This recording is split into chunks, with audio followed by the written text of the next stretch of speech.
కనీస సౌకర్యాలకు కూడా దిక్కు లేదు. పాలకులు వెంటనే స్పందించాలి. సామాజికవేత్త సూర్యచంద్ర.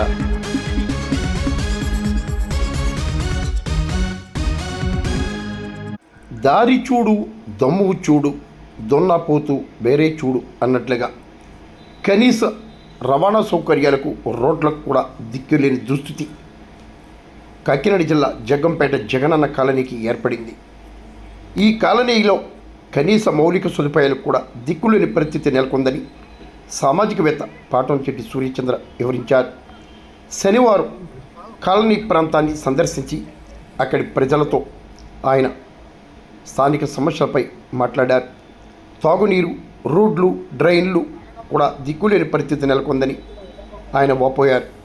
ఇప్పటికైనా ప్రభుత్వం, పాలకులు స్పందించి కనీస మౌలిక సదుపాయాలను కల్పించాలని, ఆ ప్రాంత ప్రజలు వెంటనే ఆదుకోవాలని సామాజికవేత్త సూర్యచంద్ర కోరారు. ఈ ప్రాంతంలో 2900 మందికి ఇళ్ల స్థలాలు మంజూరు కాగా 1000 మంది ఇప్పటికే గృహాలు నిర్మించుకున్నట్లు సూర్యచంద్ర వివరించారు.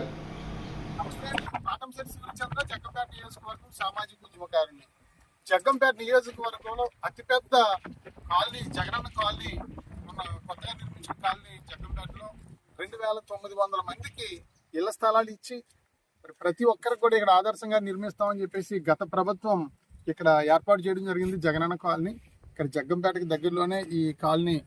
ఇప్పుడు కాలనీ చూడడానికి రావడం జరిగింది. ఈ ప్రజలందరూ కూడా కోరారు, ఒకసారి వచ్చి మా పరిస్థితులు చూడండి అన్న అని చెప్పేసి కోరితే ఇక్కడికి వచ్చి చూడడం జరిగింది. ఇక్కడ చాలా దయనీయమైన పరిస్థితుల్లో జగనన్న కాలనీలో ప్రజలందరూ ఉన్న పరిస్థితి. సుమారు 2900 మందికి ఇళ్ల స్థలాలు ఇచ్చారు. దాంట్లో 1000 మంది పైన ఇల్లు నిర్మించుకున్నారు. ఇంకా 500-600 మంది నిర్మాణంలో ఉన్నాయి, ఇంకా కన్స్ట్రక్షన్ లో ఉన్నాయి. ఇల్లు నిర్మించుకున్న వాళ్ళు ఇక్కడ ఏ రకంగా జీవించాలో తెలియని పరిస్థితి. నడ్డానికి దారి లేదు, బైకులు కానీ వాహనాలు కానీ రావడానికి కూడా దారి లేని పరిస్థితి. ఎక్కడికక్కడే దిగబడిపోతా ఉన్నాయి. చాలా బాడీ బందగా రోడ్లంతా కూడా ఛిద్రంగా ఉన్న పరిస్థితి. మరి ఇక్కడ నిర్మించుకునే ఇల్లులకి వచ్చే సామాగ్రి అంటే మెటీరియల్ తెచ్చుకోవడానికి కూడా దారి లేక నిర్మాణాలు ఆఫ్ చేసామని చెప్పేసి చాలా మంది చెప్తా ఉన్నారు. ఇక కొత్త వాళ్ళు రావడానికి కూడా ఇక్కడ ఏమీ వసతులు లేవు, రహదారులు లేవు, మంచినీటి సదుపాయం లేదు. అక్కడికి వెళ్ళి ఏమి చేయగలం అని చెప్పేసి కొంచెం మంది ఆలోచించే పరిస్థితి. దయచేసి కూటమి ప్రభుత్వాన్ని మేము ప్రజల పక్షాన్ని విజ్ఞప్తి చేస్తాము. తక్షణం ఇక్కడ రోడ్డు ముందు వేయండి. ఎందుకంటే ఇప్పుడు సిమెంట్ రోడ్లు మీరు వేయలేకపోయినా కనీసం ప్రజలు నడడానికి, వాహనాలు వెళ్ళడానికైనా సరే కనీసం గ్రావులు, కంకర రోడ్లు అన్నా వేయడం వల్ల కొంచెం ప్రజలు రాకపోకలకి ఇబ్బంది లేకుండా ఉంటుంది. కొన్ని వర్షాకాలం తర్వాత సిమెంట్ రోడ్లు వేసినా ఇప్పుడు ఈ వర్షాకాలం గట్టెక్కే విధంగా ప్రజలు జీవనానికి ఇబ్బంది లేకుండా, నడడానికి ఇబ్బంది లేకుండా మరి వెంటనే రోడ్లు వేయాలని చెప్పేసి ప్రభుత్వానికి, గౌరవ శాసనసభ్యుల వారికి అందరికి కూడా మేము విజ్ఞప్తి చేస్తా ఉన్నాం. ఇప్పుడు మేము చూస్తుండగానే బండి మీద ఒక కుటుంబం పడిపోయిన పరిస్థితి, అంటే జారిపోతా ఉన్నాయి. అసలు నడ్డానికి కూడా దారి లేని పరిస్థితుల్లో జగనన్న కాలనీ ఉంది. అదే రకంగా ఇక్కడ మంచినీళ్ళ ట్యాంక్ కూడా నిర్మించి అలా వదిలేశారు, అంతే. ఇంకా పూర్తిగా చేయని పరిస్థితి.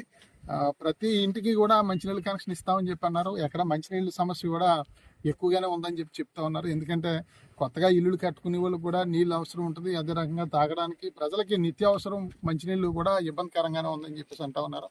కాబట్టి జగనన్న కాలనీ మీద కూటమి ప్రభుత్వం దృష్టి పెట్టాలి. ఎందుకంటే ఇది జగన్మోహన్ రెడ్డి గారు కట్టిన కాలనీ కదా, మనం ఎందుకు దీని మీద దృష్టి పెట్టాలి, మనకు తొందర ఏముందని అనుకోవద్దు. ఎందుకంటే ఇక్కడ 2900 మంది ప్రజలు ఇక్కడ స్థలాలు ఇవ్వడం జరిగింది. సుమారు 1000 మంది అంటే 1000 ఇంటూ 4-5 అంటే దగ్గర 4-5 వేల మంది ఇక్కడ ఉన్నారు, 1000 కుటుంబాలు అంటే.